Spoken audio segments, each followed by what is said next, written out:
Mesdames et messieurs, bonsoir. RTG Boulpinet, les titres du journal.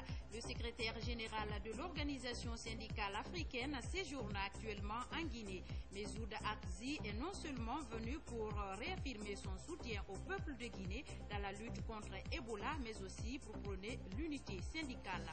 Un nouveau transformateur pour la sous-préfecture d'Alasoya, préfecture de Forikaria. Ce geste du gouvernement vise à desservir les différentes localités de la préfecture en courant électrique. Les échos, c'est dans ce journal. C'était les titres, place maintenant au détail. Ravi de vous savoir nombreux à suivre cette grande édition d'information que nous ouvrons par ce communiqué de la haute autorité de la communication.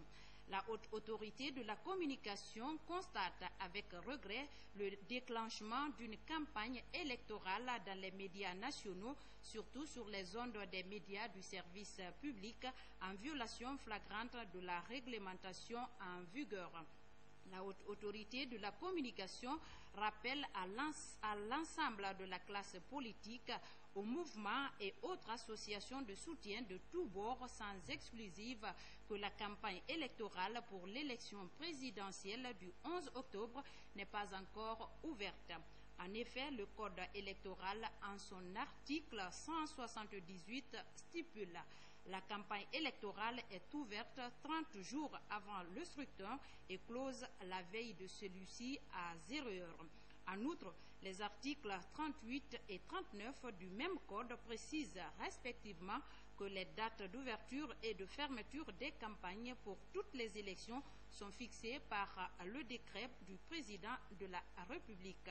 Nul ne peut par quelque moyen et sous quelque forme que ce soit faire campagne en dehors de la période prévue.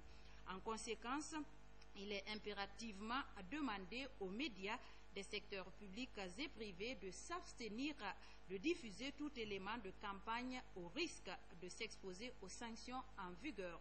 La haute autorité de la communication sait compter sur la compréhension de chacun et de tous les médias pour le respect scrupuleux de la loi en cette matière. Conakry, le 21 août 2015, pour la haute autorité de la communication, la présidente Madame Martine Condé.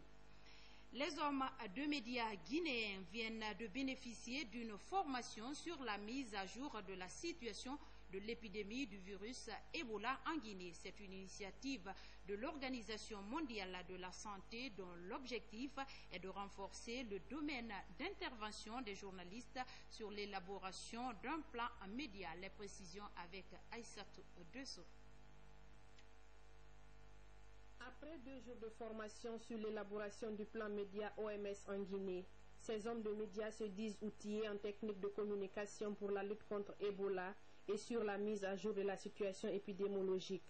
Ils s'engagent à redoubler d'efforts pour l'atteinte des objectifs. D'après tout ce qui a été abordé ici comme thème, aujourd'hui nous sommes suffisamment informés et j'ose croire à travers nos émissions, à travers les articles de presse, nous serons, n'est-ce pas, à la hauteur de divulguer l'information au niveau des populations jusqu'à ce qu'ils puissent comprendre réellement c'est quoi Ebola et jusqu'où nous voulons aller dans son éradication. Les organisateurs de cet atelier saluent l'esprit civique des journalistes et les exhortent à plus de professionnalisme dans la communication des messages de sensibilisation au niveau de leurs organes respectifs. Nous avons besoin de vous pour relayer l'information de santé publique. C'est pourquoi nous avons pensé que nous pouvons nous retrouver, discuter ensemble, se comprendre et voir comment ensemble nous pouvons travailler pour le bénéfice des populations. Et ce que nous voulons, c'est quoi? C'est faire en sorte qu'il y ait des choses différentes dans les médias. Et si les gens savent, à travers les médias, qu'ils sont ouverts et qu'ils peuvent dire un certain nombre de choses par rapport à Ebola, ça nous permet d'aller au-delà.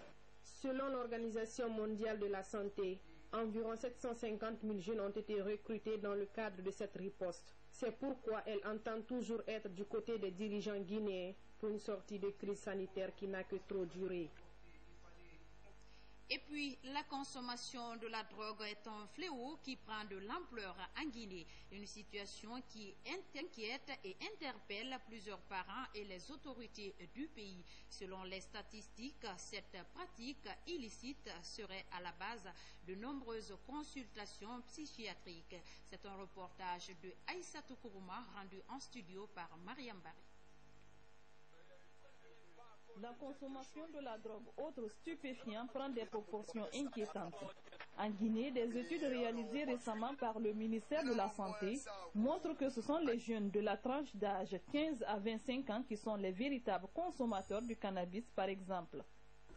La consommation de drogue est devenue un fléau national, donc qui intéresse toutes les familles, parce qu'il n'y a pas une seule famille ayant un garçon ou une fille de 10 ans qui ne s'inquiète pas aujourd'hui par rapport à la consommation de la drogue. Ça intéresse tout le monde et le nombre ne fait que croître. Les statistiques que nous disposons également sont très éloquentes par rapport à cette consommation. Mais ce n'est qu'une infime partie des personnes concernées. Cette pratique illicite prend de l'ampleur. Selon les statistiques, la consommation de stupéfiants serait la cause de 25% des consultations au service psychiatrique du CHU Donka. La drogue est nuisible à la santé. Tout consommateur connaît cela et ils font exprès de la consommer. Moi, je dirais à cette jeunesse de laisser la drogue, car nous pouvons mieux faire sans la drogue. Pour plusieurs observateurs, la consommation de la drogue et de stupéfiants est un phénomène qui persiste à cause du laxisme des services impliqués dans la lutte contre le fléau. La sous-préfecture d'Alasoya, préfecture de Forêt-Caria, vient de bénéficier d'un transformateur. C'est un geste du gouvernement. Il vise à desservir les différentes localités de la préfecture en courant électrique. Les précisions avec Sekou Dessouma. Ce nouveau transformateur d'une capacité de 5000 volts est arrivé à Alasoya, ici dans la sous-préfecture de Forêt-Caria. Longtemps attendu, ce transformateur va desservir les localités de Farmouria, Forêt-Caria Centre, Alasoya et Pamelap. Aujourd'hui, on est sur Kaleta. La desserte est complètement améliorée. On a 24 heures sur 24 le courant. Donc, je demanderai à la population d'économiser le courant, c'est-à-dire remplacer toutes les lampes à incandescence par les lampes à basse consommation. On est très très content sur l'arrivée de cet transformateur parce qu'on sait qu'avec cet transformateur, ça va donner beaucoup de choses à la communauté de Forêt-Caria. Ça va nous donner le courage, même de soutenir notre activité de développement de Forêt-Caria. Une fois installé, ce transformateur sera connecté sur le réseau électrique du barrage Kaleta. Un geste du gouvernement guinéen envers cette population de la préfecture de Forêt-Caria. Au niveau de transformateur 5 on va placer, les gens vont avoir de courant pour dire que la promesse que l'État a prise, ça va honorer leur engagement. Vis-à-vis de l'entreprise Seguirefel, on est prêt, comme la confiance que l'État nous a mis, cette confiance, on est prêt à sauvegarder jusqu'au bout. Les travaux d'installation de ce transformateur sont confiés à l'entreprise Groupe Seguirefel. Comme annoncé dans les titres, le secrétaire général de l'Organisation de l'Unité syndicale africaine est en Guinée. Mezoud Arzi est non seulement venu pour réaffirmer son soutien au peuple de Guinée dans la lutte contre Ebola, mais aussi pour prôner l'unité syndicale. Le point avec Al-Seni Gissi. Réaffirmer son attachement au peuple de Guinée dans la lutte contre la maladie à virus Ebola, c'est l'objectif de la visite du secrétaire général de l'Organisation de l'Unité syndicale africaine, l'USA. Au menu des échanges avec ses homologues syndicats, Mezoud Arezi a mis un accent particulier sur la solidarité et l'unité syndicale. On est venu ici en Guinée pour exprimer notre solidarité en tant qu'organisation de l'unité syndicale africaine aux travailleurs et au peuple de Guinée, et par solidarité aussi à tous nos frères et sœurs des deux pays voisins de la Guinée. Le secrétaire général de la Confédération nationale des travailleurs de Guinée a tout d'abord souhaité la bienvenue à l'ULIS Haute avant de signifier l'engagement des syndicats pour la sauvegarde de l'intérêt des travailleurs.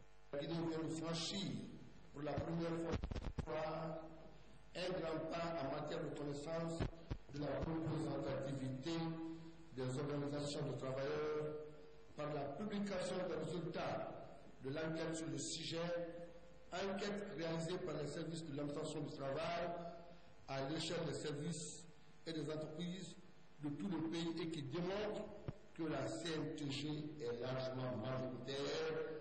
À la fin de cette rencontre, des cadeaux symboliques représentant les coutumes et mœurs du pays ont été offerts à l'ULIS Haute pour symboliser la solidarité des Guinéens résolus à combattre la maladie à virus Ebola. Volet formation à présent, les cadres et agents de l'Office guinéen de publicité à l'école du Centre de perfectionnement administratif CPA en abrégé. L'objectif est de permettre à ces cadres d'acquérir des connaissances pouvant leur permettre de mieux gérer une administration. Le compte-rendu est signé Bakary Bambakone. Les cadres de l'Office guinéen de publicité OGP à l'école du Centre de perfectionnement administratif CPA. Cette formation s'inscrit dans l'optique de rendre performants les cadres de l'administration publique. Le thème principal est initiation au management. Les responsables du ministère de la fonction publique et de la direction générale du CPA définissent les axes prioritaires de la dite formation. Nous tenons à ce que notre administration aujourd'hui puisse bien entendu respecter la nouvelle donne qui est aujourd'hui en plus de l'efficacité, de l'efficience, mais de respecter un certain nombre de techniques, n'est-ce pas, managériales. Nos attentes, nous savons que d'abord les cadres sont motivés, donc tout le monde, la salle vraiment elle est pleine et que nous savons que réellement, que quand ils vont retourner à leur poste de travail, ils vont essayer d'appliquer ce qu'ils ont appris. C'est ça qu'on appelle la formation investissement. Durant 2 jours, ces professionnels de la publicité en Guinée seront outillés des pratiques leur permettant d'accroître leur capacité managériale à travers la notion d'administration publique, ses principes et les fonctions du management. Nous avons besoin d'un personnel qualifié pour relever les défis nombreux de développement que notre pays connaît. Donc je crois que c'est une démarche qui s'inscrit dans la dynamique, dans la vision du chef de l'État, le président Alpha Condé, qui pense et qui a cru que l'être humain est au cœur de tout développement. Après cette formation, les participants devraient être capables de mettre en œuvre leur vision et les politiques publiques afin d'assurer une adaptation stratégique des États aux mutations et à l'évolution du monde. Bonne nouvelle pour les forces armées guinéennes. Elles viennent de bénéficier d'une infrastructure sanitaire en vue d'améliorer les services de santé de cette armée. La cérémonie d'inauguration a connu la présence du ministre délégué à la Défense nationale et plusieurs officiers de la junte militaire. Le compte-rendu est signé Sergent Omar Kamara, correspondant de la presse militaire. C'est un bâtiment composé d'un bloc opératoire, de traumato, de cabinets dentaires et d'une unité de production de médicaments galéniques et d'une pharmacie du service de santé des armées. L'édifice vient d'être rénové par les autorités militaires. En saluant la Société guinéenne de construction pour la qualité des travaux réalisés, je suis persuadé que ce nouveau bloc chirurgical et de laboratoire de référence servira à assurer un meilleur soin sanitaire à nos patients militaires et civils. Après la rénovation de ce bâtiment, le personnel soignant des armées bénéficie de ses partenaires espagnols et la coordination nationale de lutte contre Ebola, un don d'ambulances et de minibus pour renforcer leurs capacités opérationnelles. La rénovation de ce centre se situe dans le cadre de l'amélioration des conditions de vie et de travail des militaires dans la dynamique du vaste chantier de la réforme du secteur de sécurité que le président de la République, chef suprême des armées, a entrepris avec son gouvernement. Elle devra, j'en suis sûr, offrir un cadre de travail plus attrayant qui permettra au personnel soignant d'offrir de meilleurs services de santé aux militaires et à leurs familles et aux civils en général. Elle permettra également de réduire le nombre d'évacuations sanitaires dommageables au budget des armées. Cet ouvrage va offrir désormais des soins aux militaires et familles, mais aussi à la population civile. Nous revenons sur le contenu de ce communiqué de la Haute Autorité de la Communication avant de boucler cette édition.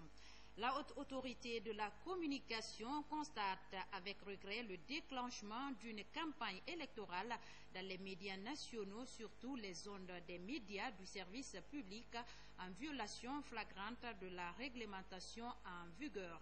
La Haute Autorité de la Communication rappelle à l'ensemble de la classe politique, aux mouvements et autres associations de soutien de tous bords, sans exclusive, que la campagne électorale pour l'élection présidentielle du 11 octobre n'est pas encore ouverte. En effet, le Code électoral, en son article 178, stipule la campagne électorale est ouverte 30 jours avant le scrutin et close la veille de celui-ci à 0 heure. En outre, les articles 38 et 39 du même Code précisent respectivement que les dates d'ouverture et de fermeture des campagnes pour toutes les élections sont fixées par décret du président de la République. Nul ne peut par quelque moyen et sous quelque forme que ce soit faire campagne en dehors de la période prévue. En conséquence, il est impérativement demandé aux médias des secteurs publics et privés de s'abstenir de diffuser tout élément de campagne au risque de s'exposer aux sanctions en vigueur. La Haute Autorité de la Communication sait compter sur la compréhension de chacun et de tous les médias pour le respect scrupuleux de la loi en cette matière. Conakry, le 21 août 2015, pour la Haute Autorité de la Communication, la présidente, Madame Martine Condé. C'est la fin donc de cette édition d'information. À tous, merci de l'avoir suivi. Tout le plaisir a été pour moi de vous servir. Je vous retrouve demain quand il sera 20h. D'ici là, passez d'excellents moments en compagnie des programmes de la RTG Boulbinet, où que vous soyez dans le monde. Bonsoir.